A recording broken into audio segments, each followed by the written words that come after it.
What's up, everybody? It's Ben, Child of God and the Addict. Today, we're going to talk about multiple topics, including addiction swapping and why there's no endpoint in recovery. The 12-step program I go to is called Celebrate Recovery. I go on Monday nights, and last Monday when I went, it was question and answer night. But I showed up a little late, didn't get to turn in my question, so I'll share it with you guys. Why is there no endpoint in recovery? If we as Christians believe that by His stripes we are healed, then why are we in recovery never fully recovered? When I wrote down the question, I thought, there's no endpoint because as an addict, you never stop being an addict. You just swap one addiction for another. A lot of times we'll swap one unhealthy addiction for another unhealthy addiction. I went from being a pothead all in my teens and 20s to being an alcoholic in my 30s. And before any of that, my first addiction, my first compulsive behavior was overeating, was food. Because the only time I was happy was mealtime or snack time. In fact, one of the reasons why I liked being a pothead in my teens is because it made food even better. Let's see what this guy has to say about it. This is Cali Sober Quinn. I don't agree with everything he's got to say, but he does make some pretty good points. Actually, an addiction, a routine, and a habit are all synonymous. So when you're going from using substances to even I don't agree with that. I think that a habit is something that you can willfully implement, whereas an addiction is something that's compulsive.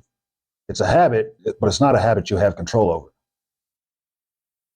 getting sober, you're switching one addiction for another because in the brain, what's happening biologically is you're getting a reward system from using and from getting sober. So when you're using, you're getting that serotonin, the endorphins, all those things, the release in your brain that's happening is the feeling that we crave, right? The escapism, the numbing, that feeling of everything's okay and I don't have to worry about it. And then when you get into the rooms of AA or you get into recovery or you go into some kind of rehab or mental health center or whatever, you are now switching your habit from using daily to getting into recovery daily. So that reward system is now giving you that dopamine, serotonin, endorphins, whatever it is that you were searching for before from the accomplishments that you're getting in recovery. So literally when you're getting sober, you're switching one addiction of being in substance abuse to another addiction of being sober. I hope this helps. So that's what I thought when I first wrote down my question. I thought you were just addiction swapping from one addiction to another. Your new addiction was a healthier addiction, but still an addiction. And that's why you could never quit. And that's why there's no endpoint in recovery. Because in order for it to work, it has to become your replacement addiction for drugs, alcohol, food, whatever. It also made me think maybe these programs don't work that well because a lot of times what you see is people who get off alcohol and drugs, especially if they were on upper drugs, as soon as they get sober, they balloon up. They double in size. One of the questions that was asked was, how do I avoid sweets? How do I overcome my addiction to sweets? And they're asking this question to multiple morbidly obese people. Kind of stumped them. They obviously don't have the answer for that one. Science tells us that is as dangerous, if not more so, than smoking cigarettes. The number one cause of death is related to being overweight.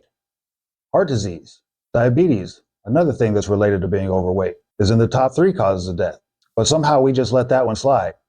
Well, at least he's not drinking. At least he's not doing drugs anymore. At least he's going to meetings every week.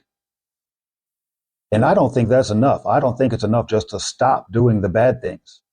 I think that you need to replace those things. That's what I'm doing in my life, replacing those things with new healthy addictions. Just like drugs and alcohol, when you're putting that into your body, it's a poison. The food that you're eating, if you're not eating the correct food, that's also a poison. If you're eating too much sugar, that's also a poison. And you know it's a poison because it makes your body sick. Seed oils cause inflammation. Sugar causes weight gain, can lead to diabetes. Even caffeine, get you going in the morning, then you have a crash in the afternoon. I think the biggest problem is something that's never discussed in recovery, is that we're just simply not moving enough. I know for me, one of the biggest influencers of me using was boredom. What was I going to do with my time? So you have to find healthy addictions to fill your time. Don't just replace drugs with TV and food. Don't just replace alcohol with corn, with caffeine, with going around being angry and moody all the time. Because that's the real issue. You got to get to the underlying root of the problem that was causing you to use. It's not just about stopping the negative behavior. It's about figuring out why that was occurring in the first place, why you were compelled to feel that way to do those things in the first place, and deal with that. And then you would assume when you deal with those root issues, then you would be recovered. You would stop having to go to recovery meetings. Why would you need to go anymore if you've already dealt with that? And as I sat there and I listened to the questions and I listened to the answers, And then when we got into small group and I heard what people had to share in small group, then it clicked why there's no endpoint in recovery. Because shit just keeps coming at you.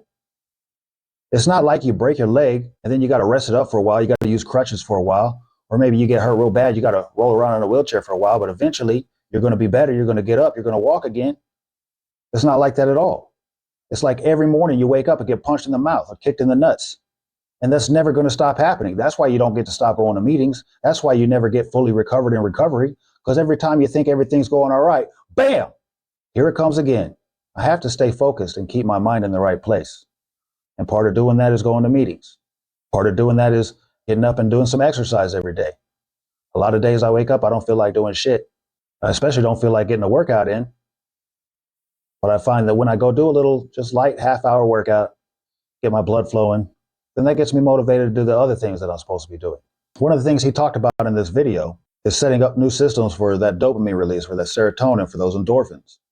You can't rely on drugs, alcohol, stuff in your face. What are you going to do to get that necessary chemical change that you need in order to feel good? You have to set up new systems, and one of the best ways to do that is to get small little wins throughout the day. Set up goals, break them down into smaller goals, accomplish those smaller goals leading up to the big goal, and all along the way, every time you hit a marker, every time you reach a milestone, you'll feel good. And it starts slow, it takes a while, but you have to do the action first, and then the feelings will come that reinforce that later. The dopamine and the motivation will come and reinforce that later. You start with the action. You don't wait to feel a certain way to start. You don't wait till you feel good to start. You start, and then that leads to you feeling good. Jordan Peterson says that you constantly have to be aiming at something. That's the way we're built. And whatever you're aiming for, that's usually what you get. So why not aim for the highest possible version of you, the best possible version of you? Why not aim for that if you're going to aim for something? Even if you don't make it, you're going to be better off than when you started. And what if you did make it? What if you didn't hold back and you didn't self-sabotage and you actually became the person that you want to be? Let me know what y'all think down in the comments. Until next time, tend your gardens. Lord, give me a sign. Let me know what's on your mind. Give me a word, no sign. It's all in time. Show me how to teach the mind. Show me how to reach the blind. Lord, give me a sign. Show me what I got to do to bring me closer to you. Cause I'ma go through whatever you want me to. Just let me know what to do. Lord, give me a sign.